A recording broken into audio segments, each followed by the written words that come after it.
Decision ಆದ್ಮೇಲೆ officially ಜೀವೋ ಇನ್ನೂ ಆಗಲಿಲ್ಲ.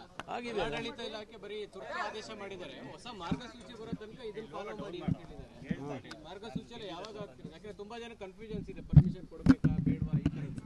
ಅಲ್ಲ, ಅದರಲ್ಲಿ ಈಗಾಗಲೇ ಕ್ಲಾರಿಟಿ ಇದೆ, ಅದು ಇಲ್ಲ ಅಂತ ಅಲ್ಲ. ಇನ್ನೊಂದಷ್ಟು ಸ್ಪೆಸಿಫಿಕ್ ಆಗಿ ಹೇಳುವಂಥದ್ದನ್ನು ಡಿಪಾರ್ಟ್ಮೆಂಟ್ ಇಶ್ಯೂ ಮಾಡ್ತಾರೆ, ಅದರದ್ದೇನು ತೊಂದರೆ ಇಲ್ಲ. ಅದು ಆ ಆಧಾರದ ಮೇಲೆ ತೀರ್ಮಾನಗಳನ್ನು ಡಿಸ್ಟ್ರಿಕ್ಟ್ ಅಡ್ಮಿನಿಸ್ಟ್ರೇಷನ್ನು ತೊಗೋಬೇಕಾಗತ್ತೆ, ಅದನ್ನು ತೊಗೊಳ್ತಾರೆ, ಅದಕ್ಕೆ ಫೆಸಿಲಿಟೇಟ್ ಮಾಡ್ತೀವಿ.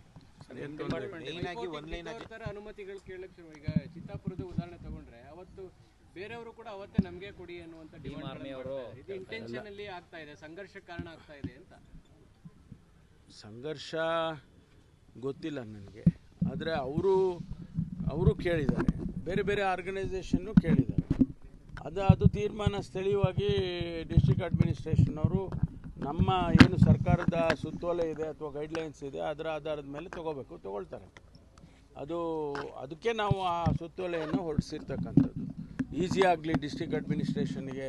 ಇಲ್ಲದೇ ಇದ್ದರೆ ಪ್ರತಿ ಸಾರಿನೂ ಕ್ಲಾರಿಫಿಕೇಷನ್ ಕೇಳ್ತಾ ಇರ್ತಾರೆ, ಅದು ಆಗೋದು ಬೇಡ, ಆ ಸುತ್ತೋಲೆ ಇಟ್ಕೊಂಡು ಅವ್ರು ತೀರ್ಮಾನ ತಗೊಳ್ಳಿ ಅಂತ ಹೇಳಿ ಮಾಡಿದರು.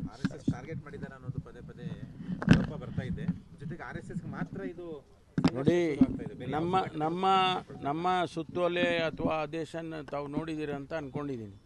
ಅಲ್ಲಿ ಎಲ್ಲಾದರೂ ಅದೇ RSS ಶಬ್ದ ಬಂದಿದೆಯಾ? ಸುಮ್ಮನೆ ಅನವಶ್ಯಕವಾಗಿ RSSಗೆ ಮಾಡಿದ್ದಾರೆ, RSSಗೆ ಮಾಡಿ.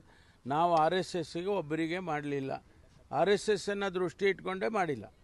ನಾವು ಎಲ್ಲ ಈ ಸಂಘರ್ಷ ನೀವು ಹೇಳಿದ್ರಲ್ಲ, ಈಗ ಬೇರೆ ಬೇರೆಯವರೆಲ್ಲ ಕೇಳ್ತಾರೆ, ಅದು ಸಂಘರ್ಷ ಆಗಬಾರ್ದು ಮತ್ತು ಪೀಸ್ಫುಲ್ಲಾಗಿ ಅಟ್ಮಾಸ್ಫಿಯರ್ ಇರಬೇಕು ಅಂತೇಳಿ ಯಾರಿಗೂ ಕೊಡೋದೇ ಬೇಡಪ್ಪ. ಸರ್ಕಾರಿ ಶಾಲಾ ಕಾಲೇಜುಗಳಲ್ಲಿ ಅಲ್ಲಿ ಇಟ್ಟಿರೋದೇ, ಶಾಲಾ ಕಾಲೇಜ್ ಇರೋದೇ ಬೇರೆ ಪರ್ಪಸ್ಸಿಗೆ, ಅಲ್ಲಿ ಮಕ್ಕಳು ಆಟ ಆಡೋದಕ್ಕೆ, ಅವ್ರ ಕಲ್ಚರಲ್ ಇವೆಂಟ್ಸ್ ಮಾಡ್ಕೊಳ್ಳೋದಕ್ಕೆ, ಅಥವಾ ಅವರೇನಾದರೂ ಬೇರೆ ಬೇರೆ ರೀತಿಯಲ್ಲಿ ಡ್ರಿಲ್ಗಳು ಮಾಡೋದಕ್ಕೆ, ಫಿಸಿಕಲ್ ಎಜುಕೇಷನ್ ಕೂಡ ಇರುತ್ತೆ, ಸ್ಪೋರ್ಟ್ಸ್ ಇರುತ್ತೆ, ಅದಕ್ಕೆಲ್ಲ ಅವರು ಉಪಯೋಗಿಸ್ಕೊಳ್ಳಿ ಅಂಥೇಳಿ ಇದನ್ನು ನಾವು ದೃಷ್ಟಿಯಲ್ಲಿ ಇಟ್ಕೊಂಡು ಮಾಡಿದ್ದೇವೆ.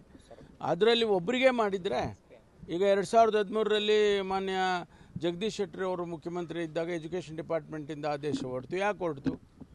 ಅವರು ಇದೇ ಕಾರಣಕ್ಕೆ ಬೇರೆ ಬೇರೆಯವರಿಗೆಲ್ಲ ತೊಂದರೆ ಆಗಬಾರ್ದು ಅಂತಲೇ ಅವರು ಒಳ್ಳೆ ದೃಷ್ಟಿಯಿಂದನೇ ಮಾಡಿರ್ಬೋದು. ಅದನ್ನೇ ನಾವು ರೀಟ್ರೇಟ್ ಮಾಡಿದ್ದೀವಿ ಅಷ್ಟೇ, ಬೇರೆ ಏನು.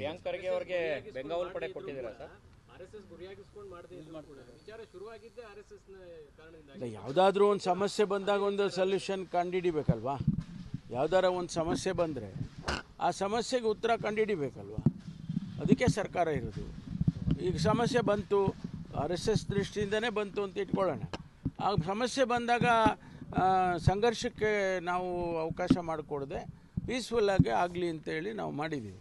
ಸರ್, ಪ್ರಿಯಾಂಕ್ ಖರ್ಗೆ ಅವರಿಗೆ ಬೆಂಗಾವಲು ಪಡೆಯನ್ನು ಹೆಚ್ಚಳ ಮಾಡಲಾಗಿದೆ ಸರ್ ನಿಮ್ಮ ಇಲಾಖೆಯಿಂದ. ಅವರಿಗೆ ಎಲ್ಲ ಕರೆಗಳು ಬರ್ತಾಯಿತ್ತು, ಆಮೇಲೆ ಎಲ್ಲ ಥ್ರೆಟ್ನಿಂಗ್ ಇದು ಬರ್ತಾಯಿತ್ತು ಅಂತ ಹೇಳಿ ಅವರು ಹೇಳಿದಾಗ ಅವರಿಗೆ ನ್ಯಾಚುರಲಿ ಕೊಡಬೇಕಾಗ್ತದಲ್ಲ.